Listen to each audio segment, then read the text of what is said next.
Previously, on part 1 through 3 of our Southeastern Arizona special.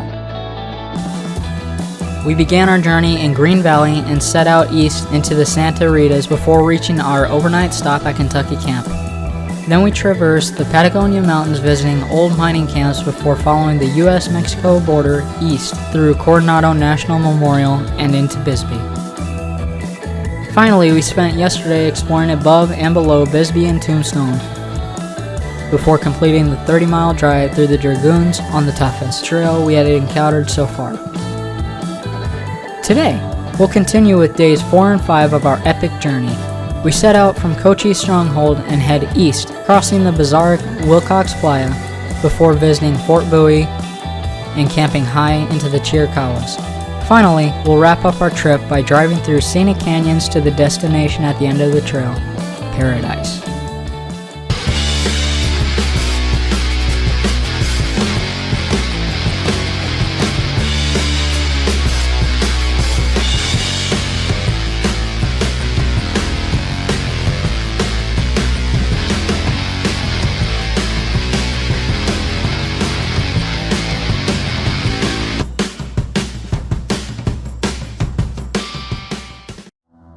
After sleeping in a little, we woke up around 7:30.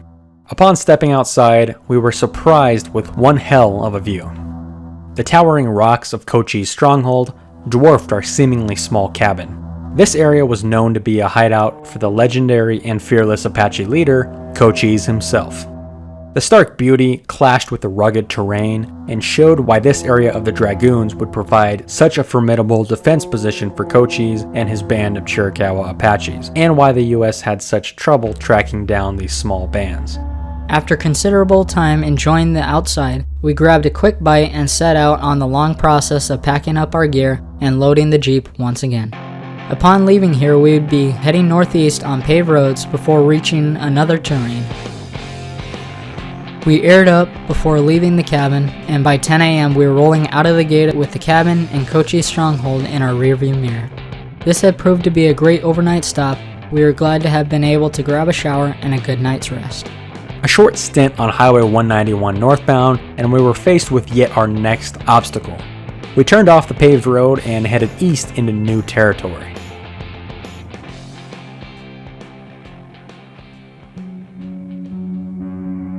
This was Wilcox Playa.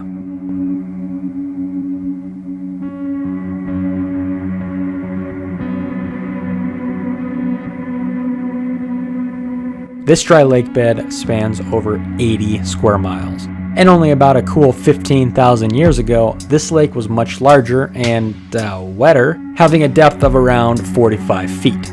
Since then, however, the lake has become a barren wasteland, home to an annual migration of birds, vehicle tracks, and an active rail line that splits the playa in two.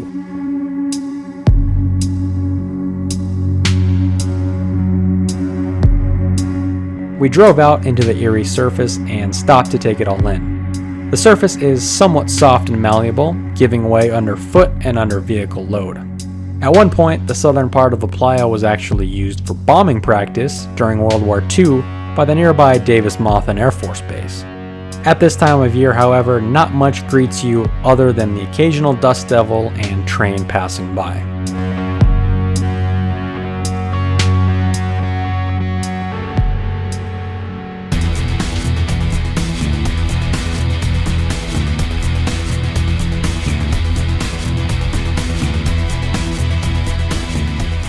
We set out eastbound on the playa and were actually able to cover the ground pretty quick.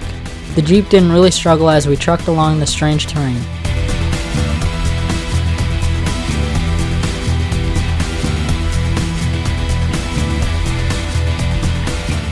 Before we knew it, we had reached the end of the playa and continued on to unimproved roads. Eventually, we reached the town of Wilcox. We took this opportunity to refuel gas tanks and food tanks before jumping back on the interstate. A thick dust cloud rose from the playa. We'd be following I-10 east an additional 25 miles to the Bowie turnoff. In the sleepy town of Bowie, we got off the interstate and headed south towards historic Fort Bowie. The thin ribbon of asphalt meandered south past the Dos Cabezas Mountains. After about 10 miles, it turned to dirt, and not long after, we arrived at the Fort Bowie trailhead. To see Fort Bowie, we would have to hike an additional 1.5 miles south into the mountains to view the ruins. I set out on this journey, eager to see what remained of this important relic of the Apache Wars. The first of 3 main stops on the hike is the old Apache stage station. This structure was used on the short-lived Butterfield stagecoach route, which ran from St. Louis to San Francisco. This and other stations in southern Arizona resupplied the coaches as they made their journey west. The station was originally given supplies by Cochise himself and other Apaches in the area, but following the Bascom affair in 1861, hostilities were on the rise and this station near Apache Pass became one of the most dangerous. Further south is the Post Cemetery. Numerous soldiers from the fort are buried on site as well as other notables. A Medal of Honor recipient as well as Geronimo's son are laid to rest here. Even further south are the ruins of the main fort, which during its heyday was actually an impressive collection of 38 buildings. Built in 1868, this fort stood guard until 1894, playing a role in numerous important events and meetings. Most of the buildings are severely deteriorated, but most of the original foundations remain today. Notable buildings on site include the barracks, officers' quarters, commanding officers' quarters, hospital, school, supply store, and powder magazine. I enjoyed walking around the ruins of the old fort, however it was now nearly 3 o'clock and it was time to get back to the Jeep. Once back at the Jeep, we continued west up and over Apache Pass. The road back to Highway 186 was fast and quick moving. Just a few miles of highway were followed by the drive toward the Chiricahua Mountains and Chiricahua National Monument. We were going to visit the monument, however, it was closed at the time. A recent fire burned in the south part of the park and charred the surrounding mountain. Apparently, we had just missed the Pine Canyon fire, and the evidence of fire retardant and charred ground remained. We aired down one last time and continued to climb into the mountains on Forest Road 42 up and into Pine Canyon.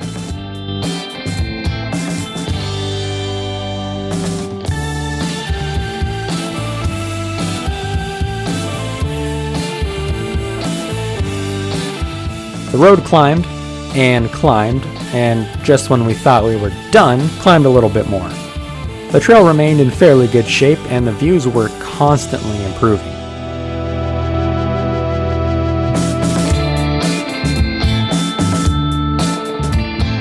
Eventually we reached Onion Saddle and continued south as we approached our campsite.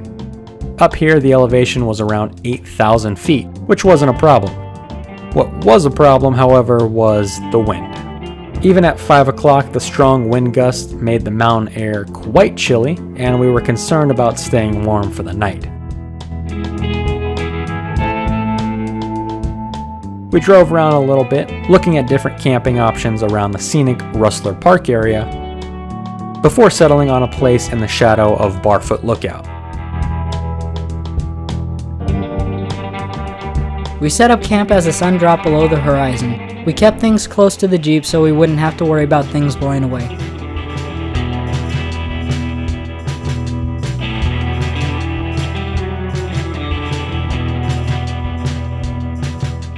Tonight's dinner plans called for chili and cornbread yet again, a meal we are always trying to redo after the El Camino disaster.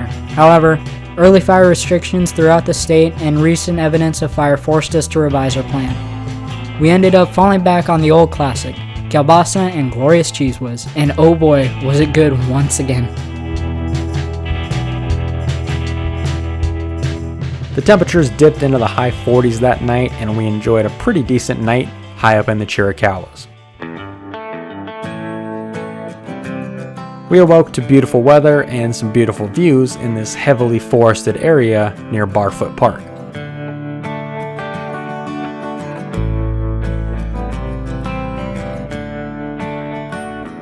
High up on the mountain peak above us were the remains of Barfoot Lookout, a fire tower built in 1935 and ironically burned in the 2011 Horseshoe 2 fire that consumed much of this area.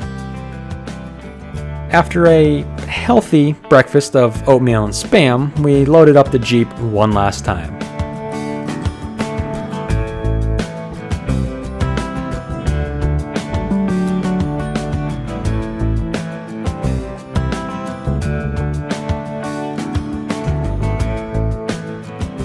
we retraced our route back to Onion Saddle and headed east down the mountain.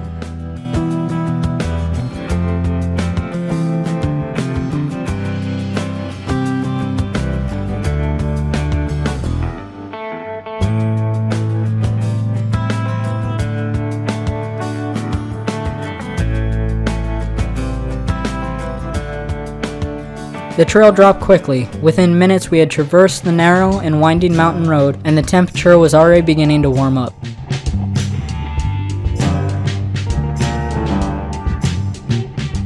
After a few miles we had bottomed out and turned left into Cave Creek Canyon. The scenic road connecting to Portal, Arizona has been called the Yosemite of Arizona, and it was pretty clear to see why. Before we knew it, we had arrived in the tiny community of Portal.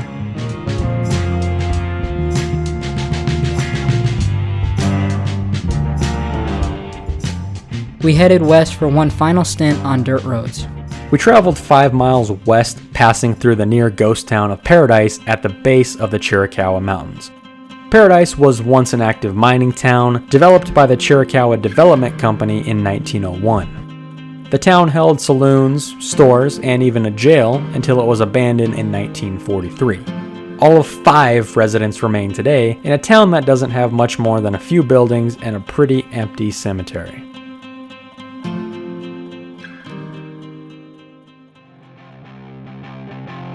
We continued north, finishing up the last few miles of our journey before hitting the blacktop the rest of the way home. We aired up and bid farewell to the Chiricahuas and what was a pretty fantastic trip across southeastern Arizona. Our trip had covered about 500 miles of varying terrain, up steep mountains and across wide valleys along the Mexican border. We visited ghost towns, both completely abandoned and full of tourists, and enjoyed some other historical stops and scenic four-wheel drive trails. Until next year, thanks for watching this special, and we will be back.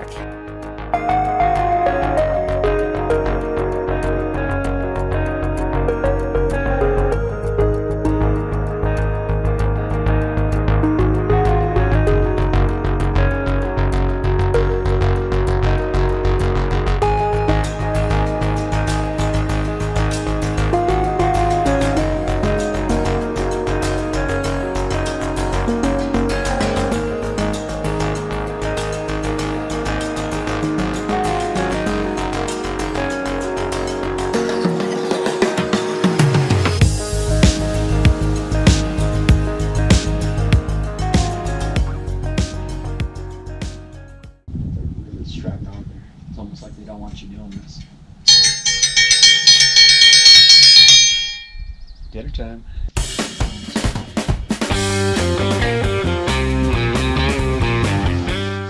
I mean, where does it say not to? It's implied. It's not. Jesus. Some peace and quiet around. You want to sleep in here? Oh god, with that creepy dog too. Oh, hell to. That'd be a pretty scary night in here. You think? By yourself. Building, creaking. Oh, you hear a couple of gunshots. Ready to go to Mexico? I ain't going in Mexico. I won't get out. I'll throw you over the fence. Nope. No, you won't. Damn, we know this last night. With aired down tires. Aired out tires. Yeah. Shut up. I know what you mean.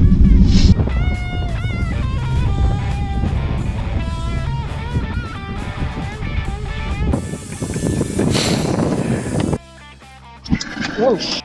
Jesus Christ, man. Whew. Okay.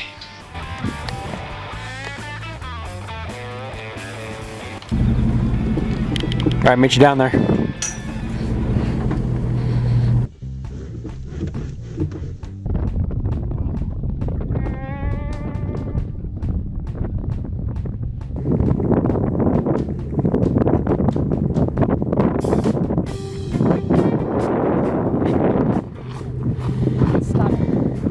Can I ride your horse? Horseman.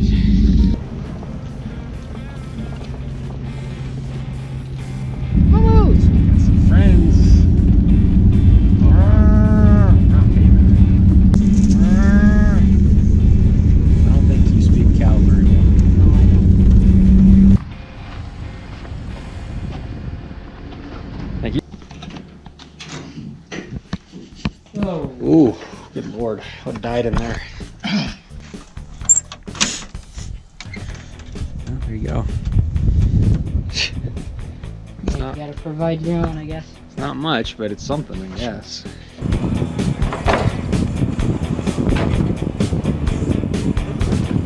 With a soon-to-be winch and some lights and recovery points, so I really like that aggressive look. Yeah, it looks sexy. It is sexy, yeah.